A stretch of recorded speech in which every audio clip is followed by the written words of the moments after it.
You only need a handful of garments to stay warm, dry and comfortable in rain, wind or snow, so that you can enjoy views like this. Hi, I'm Jonathon Simons and I'm a wildlife tracker and bushcraft instructor, and in my spare time a keen bird watcher and hill walker. So I spend a lot of my time outdoors. Every time I do go out, I use the same versatile clothing system known as the layering system to keep me warm, dry and comfortable. And today I'm going to show you how it works. I'm working with my friends at Go Outdoors who have all the know-how on outdoor kit at their fingertips. The light and packable clothing that forms the layering system is designed to be kept in your rucksack so that it can be pulled out at a moment's notice. To see how it works, we need to rewind to the start of the day. The first part of the layering system is the base layer. It's designed to trap a thin layer of warm air against my body and pulls or wicks sweat vapour away from the skin. It also keeps me very warm and dry. I'm wearing a base layer made of merino wool. Its fibres are so fine it doesn't itch or scratch. Merino also helps neutralise body odour. And it's an environmentally friendly, renewable fabric. There are alternatives to merino wool, and Go Outdoors have all the information. Thanks, John. Hi, I'm Jenny, and speaking as someone who does a lot of walking and camping, I find that synthetic base layers, like this one here, are a great alternative to merino garments as they dry even faster. They also cost less, so typically you can buy 2 synthetic garments for the price of 1 merino garment. Now, there's one base layer fabric that you need to avoid, and that's cotton. Cotton soaks up sweat like a sponge, and this is bad news because when cotton gets wet, it draws heat away from your body, and this can lead to hypothermia. Hypothermia is a potentially lethal condition and can be contracted in surprisingly mild weather. So unless you're in a hot climate, avoid wearing cotton clothing. And of course, avoid wearing cotton underwear and socks too. Well, it's getting cooler, so it's time to throw on the next part of my layering system, which is the mid layer. Now, the mid layer is designed to trap body heat and to allow sweat vapour to carry on moving through the layering system. The most popular mid layer fabric is fleece, as it's affordable, durable and quick drying. The thicker the fleece, the more heat it traps. So you want a mid-weight fleece for colder weather and a thin or micro fleece like this one for milder conditions. There are many alternatives available for mid-layers, so it's over to Go Outdoors for all the details.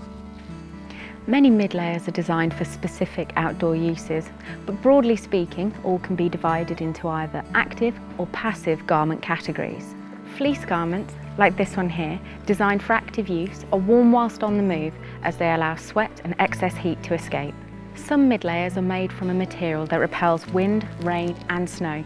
Known as softshell, these garments leave you comfortable in poor weather and work especially well on blustery days in spring and autumn. Mid-layers designed to trap loads of body heat are ideal for passive activities. Filled with either a synthetic insulation or a natural down insulation, they're like mini sleeping bags with arms and are great in cold weather. These jackets are great in winter if you're having a break on the hillside or walking to the pub. As you gain altitude, the temperature drops. So remember, on the summit it could be quite cold, even though it was really warm down in the car park. But ambient temperature is only part of the story. Wind and rain can have a big impact on just how cold and uncomfortable it can feel. Which is where the next part of the layering system comes in. This outer layer, known as the shell, blocks wind and rain.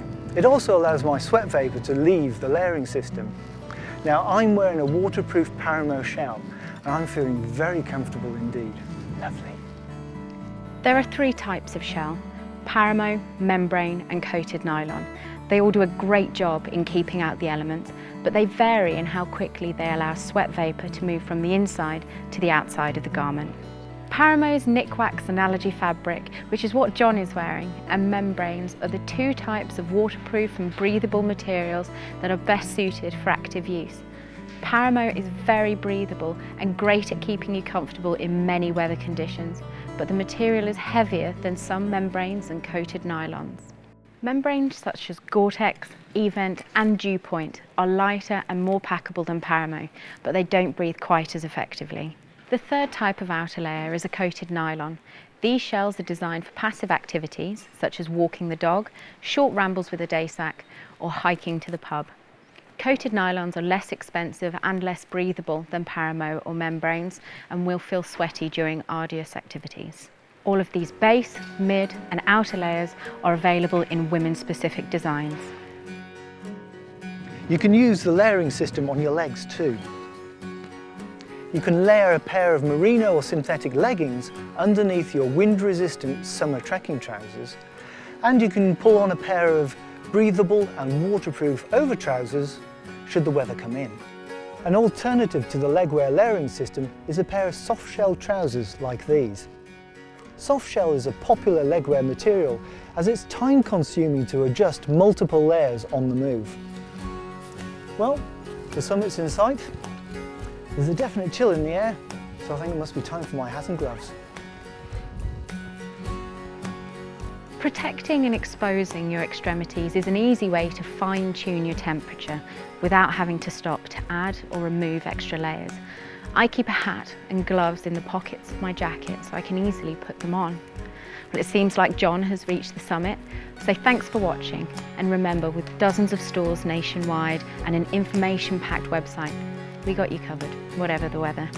See you.